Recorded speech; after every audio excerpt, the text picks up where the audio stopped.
It's such a beautiful and very entertaining bird. And it's just right out here. Wasn't expecting that, to be honest. But you know, when it's there, you have to go for it.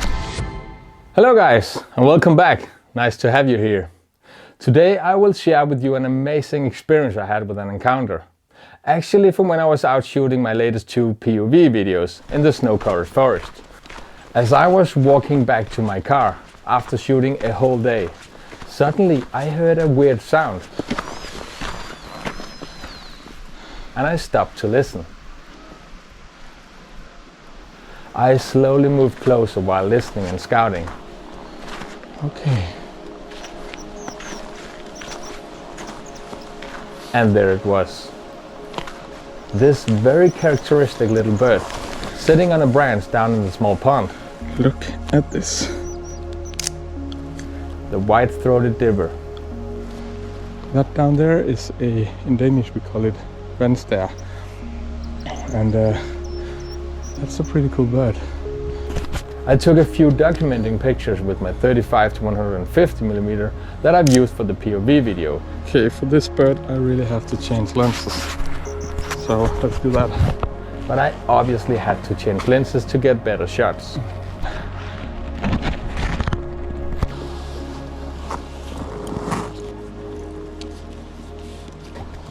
This was my first ever meeting with the white-throated dibber, so I just had to make the best of it.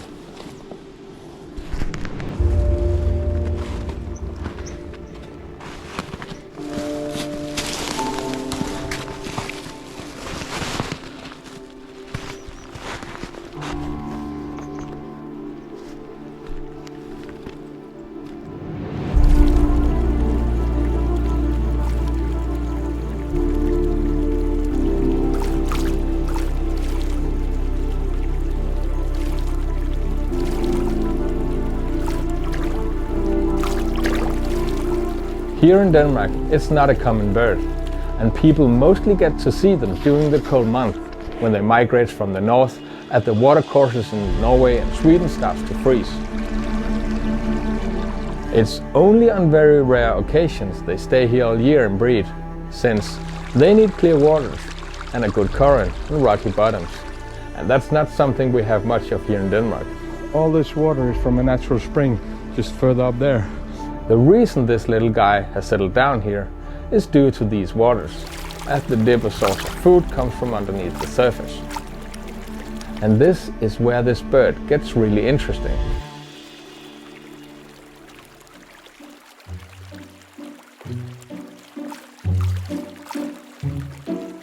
The dibber often sits by the water's edge, on a rock, or in this case some branches. From there, it has its own unique way of bouncing up and down, making it very easy to recognize.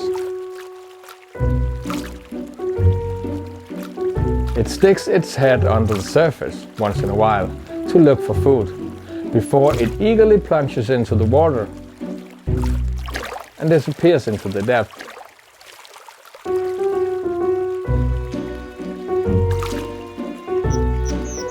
It's such a beautiful and very entertaining bird. And it's just right out here, in between the branches. After a short while, it comes back up to the surface, typically with food in its mouth.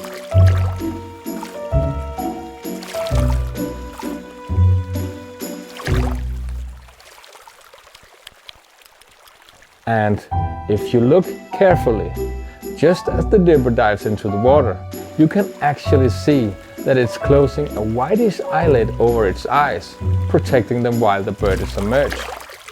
I got this really cool picture of exactly that, shot right before it jumps into the water. You can see how the eyes are completely white. These inbuilt goggles makes it able to see underwater, and I find that pretty fascinating. Another cool thing is how robust this bird is built. It's like a little ball with a thick waterproof plumage that aids them when diving and swimming. And it doesn't get wet underneath, and therefore don't mind diving around in freezing waters.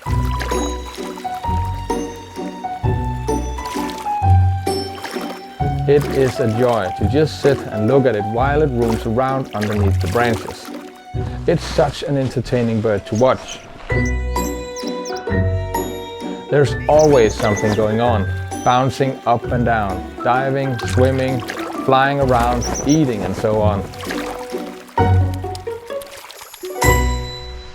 Pretty nice. Wasn't expecting that, to be honest. But you know, when it's there, you have to go for it. The coolest thing to watch is the dipper catching caddisfly larvae. Something it spends a lot of time doing here. It's definitely not a ready-to-eat kind of snack, and it does a really good job smashing it down again and again until they come out of their hides.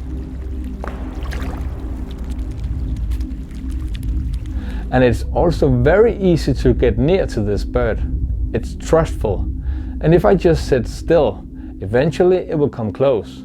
And don't mind me being there. So actually, we had many intimate moments, me and this little fella, giving me opportunities for some great shots.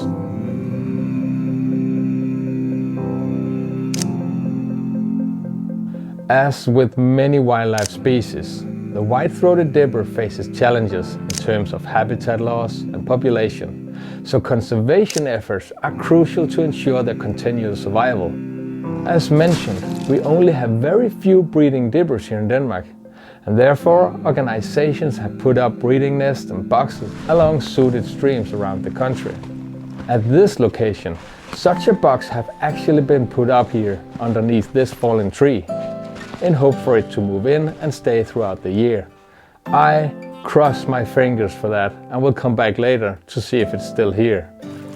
How cool would it be to have small baby dippers splashing around, learning to master these extraordinary skills? I'll try to keep you updated on this one.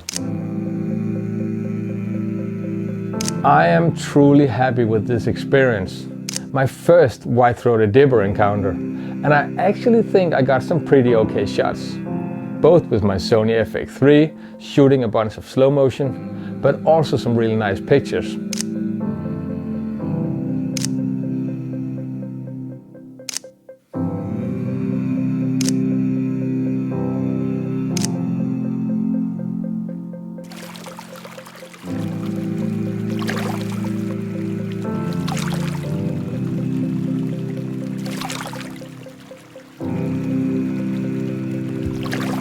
We've come to the end of this video, and I really hope you enjoyed it. Make sure to like and subscribe to support me. You can also find me on Instagram and TikTok, where I share stories and shots from my adventures. Thank you so much for watching, guys. Hope to see you in the next one. Bye.